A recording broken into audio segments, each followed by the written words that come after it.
Good night. My name is Maria Fernanda Subanteu Niño. I'm student Industrial Engineering, the National Open and Distance University. I will describe the technological methods of process.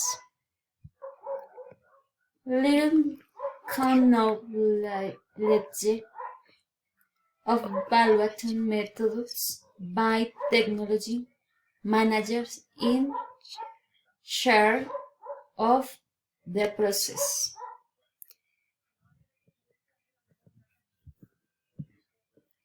Technology assessment is an important part of the technology transfer process. Allows the definition of a price, facilitates the determination of form of payment. Deciding of the most appropriate transfer themes to offer to potential interested parties. Cost, market, and income. Their application face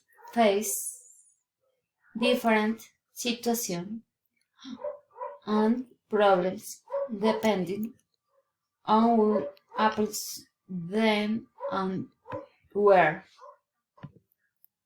The objective of this work is in defeating the main difficulties that technological managers face when evaluating technology development in universities in order to understand the problem and offer proposals for improvement.